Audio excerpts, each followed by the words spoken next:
What is up, guys? I hope you're doing well. It's been a while since I've made my last video. Bitcoin's at all-time highs or close to all-time highs right now, so I figured just to make a quick clip about some research that I've been doing. I think it'll be interesting to look back on this in 10, 20, 30 years and see what happens. None of this is financial advice. I'm not a financial advisor. I have no idea what I'm talking about. All I know is I started making Bitcoin videos when it was at 50K. It's at 109 today, and it was around 112 last week. So, politics aside, I'm only here to give you specific information on why I think there is digital disruption happening in the finance sector. I think the dollar is dying. I think the purchasing power of the dollar is depreciating. It costs more money to buy groceries. Politics aside, like I've said, this is a non-biased channel, and I am just trying to help all of my peers retire because I think in the future, and none of this matters because this is my opinion, you have to make your own opinions for yourself. If we look at disruption in the world, we can see that at some point everything gets disrupted. Bitcoin's probably going to get disrupted too at some point. I don't know when that's going to happen, but I'm going to pivot and strategize when necessary to be ahead of the curve when that does happen. When we look at just regular snail mail, what disrupted that? Email. What disrupted email? Texting. Cell phones have disrupted regular phones, hardwire phones. Blockbuster was disrupted by Redbox. What disrupted Redbox? Netflix. What has disrupted Netflix? All these other streaming platforms. What has disrupted taxis? Ubers. What has disrupted banking? We have Venmo. We have Cash App. We're not using real dollars anymore. Everything is digital. You don't even have to go to the grocery store to get your own groceries. We order Uber Eats, sit on our couch, get stuff delivered. We're not using cash. I'm not saying that cash is dying, but all I know is the purchasing power of said cash is depreciating. If you were to say, hey, I want $1,000 in, whatever currency, what currency would you want? Would you want the Mexican peso? Would you want the US dollar? Would you want the euro? Would you want the Turkish lira, or however you pronounce it? Would you want the yen? Would you want something from China? All I'm saying is, how do you make money by preserving your capital?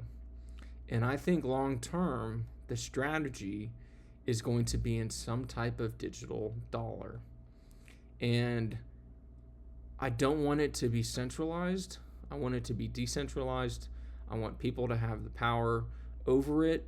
And I think Bitcoin fits that mold. And I'm still pretty new to the game. There's people out there that have had Bitcoin since 2010, 2009.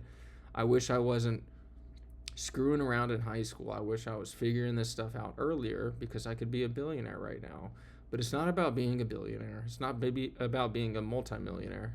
It's just about being able to do what you want when you want. It's about being able to have the job you want.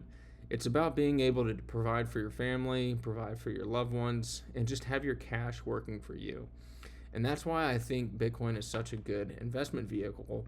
There's only 21 million of them. If you have one Bitcoin, you are in the top 0.26, I think 0.26 of the world population in terms of like owning an asset class. There's not enough Bitcoin for every millionaire in the world to own one. BlackRock is buying tons of it. Strategy is buying tons of it. Fidelity, the one that everyone trusts and believes and has them for their wealth management, is using them. And Bitcoin negates having a middleman when you need to send cash to someone. In order to send $10,000 today, you have to let your bank know. You have to wire the money. You get charged $35 to wire the money. You have to wait for the wire to go through. You have to Zelle somebody. You have to get approval by the manager. You have to go into the bank, show your ID, do all this stuff. With Bitcoin, you can literally send $10,000 or $100 or $5 over the network, over the internet, and it settles in 10 minutes. It takes days for bank wires to get processed and go through. Not days to get processed, but in order to send someone money, you have to put cash in your bank. You have to wait for the cash to deposit and be verified. And then you have to wait for it to get sent. Then you have to verify it through the bank, and then the bank lends out your money. I mean, I'm not going to go on a whole spiel because I know this monologue is kind of going on a little bit of a tangent, but I have just seen wealth preservation by owning Bitcoin since it was at 50K. And you have to give credit where credit is due. I think there's going to be a digital disruption in the financial sector. We'll see how long it takes. All I know is people are buying it, companies are buying it, institutions are buying it, governments are buying it. Politics aside, like I've said every single time, this isn't about right or left. This is about setting yourself up for success in the future. I'm going to go through a calculator as to why I think having $10,000 worth of Bitcoin is going to help you retire in the future. Your financial advisor is probably not going to tell you about this. Your financial advisor probably is going to say Zach is crazy. Like I said before, I am not a financial advisor. All I know is I think in a few years, when there is a supply shock, because there's only 2 million on exchanges and 1 million left to be mined until 2140, the supply shock is going to be insane. The short squeeze is going to be insane. And I'm just documenting what I think is going to be really cool in history, because you got to find something that you find interesting and just make content on it. I think it is a good form of therapy. I think it helps you with your public skills. And it's like if it was 100 years ago and I was filming like the gold rush, or not even 100 years ago, whenever the gold rush was. If I had a GoPro during that, that would be insane content. And the only thing that matters is making memories, having fun with your family, and just trying to provide for yourself a life that you can live and have fun and do the things that you want to do. I feel like we're not taught about money, or we're not taught the right ways about money. I think it doesn't matter what I think. It matters what you think. So follow along. I hope you guys get some good information from this video. And I think in 20, 40, 60 years, this is going to be pretty interesting to see what happens in 19 years in terms of a retirement plan when we talk about Bitcoin. So I know a lot of you guys have 401ks, you have IRAs, you have real estate, you have stocks, bonds, etc., etc. I think that's all awesome. I am just doing a simple cost analysis as an alternative method of investing your money, preserving your capital, and seeing what happens long term. Like I said, none of this is financial advice. All this is hypothetical. I'm using just regular numbers. We're going to base this off of my life right now, and a lot of you guys know my backstory. I'm not going to go into those specifics tonight, but we're just going to go through this, and I think it's going to, it doesn't matter what it does. It might piss you off. It might not piss you off. You might think I'm crazy for talking about this, but I think in 20 years, life is going to be very interesting. So let's say you're 31 like me. You want to retire at the age of 50. It's not about retiring. It's about having your money work for you So you can buy that house in the future. So you can send your kids to whatever college they want to go to. So you can take that European vacation without feeling regret and settling for not staying at the best hotel, having the best food, having those experiences that you want. You want to have everything in life, and I want you to have everything in life. We're going to say we're going to live to 83. We have no idea. Who knows what could happen? Nothing is set in stone. All I know is you got to live every day in the present. So we're going to say today, right now, you're going to spend $10,000. You're going to put that into Bitcoin. That's about 0.1 Bitcoin or 0.09, given the math of where we're at $109,000. We're not going to worry about stocks or bonds. We're going to invest $10,000 of our annual salary into Bitcoin yearly. So instead of putting 5 or 6K into your Roth and 18K into your 401k, we're going to do alternative methods of saving, wealth preservation, and investing and see what happens. We're going to say stocks are going to grow at 1%, bonds at 1%, Bitcoin is going to grow at 13% like the S&P 500 did last year. These are conservative numbers. Bitcoin has had a CAGR of over 80% over the past 10 years. We're going to mess with the numbers. We're going to show you some specifics. But long term, I'm trying to make this as conservative as possible so you don't think I'm crazy. Because until you read some of this information, learn about everything, you're going to think I'm crazy. But think I'm crazy all you want. I don't care.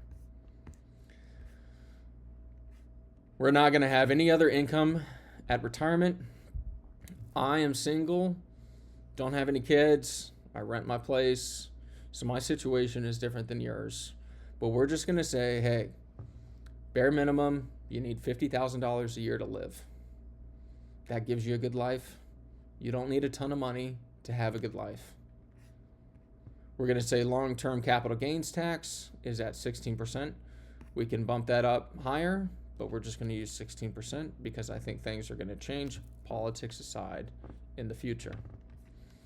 We're going to use an expected inflation rate of 2%. I think it was about 2.3 or 2.8% last couple of weeks. I don't know exactly what it was. But what we can see is given a conservative investment of $10,000 and $10,000 yearly. So I know a lot of you guys are making 50K, 75K, 100K plus, whatever you're making. Just put some money into Bitcoin and see what happens. I think it's worth the ROI potential. So you can see, given the math, I'm going to be able to retire at the age of 50. Thing is, like I said over and over again, I'm not trying to retire. I love what I do. I wake up every day excited for work. And I'm thankful to be working again because there was a period of time when I wasn't able to work and it was awful. And I hope none of you guys have to experience that. But at some point, shit's going to hit the fan. Everyone has to deal with something bad. And you're going to come out on the other side stronger.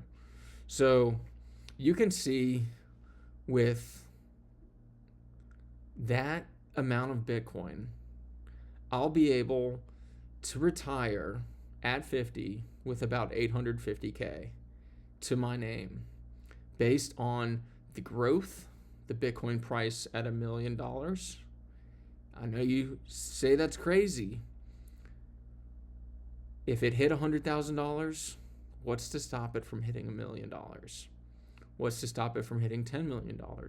Sure, it could go back to zero, but when you learn about how we just print billions and trillions of dollars out of thin air every year, I think at some point people are going to start saying enough is enough.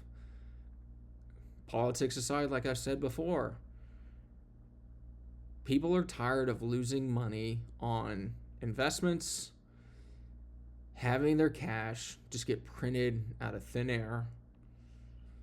Houses are unaffordable at this point for a lot of my peers. And all I think about is how I'm going to send my kids to college every day. And I don't think of that in like a negative aspect.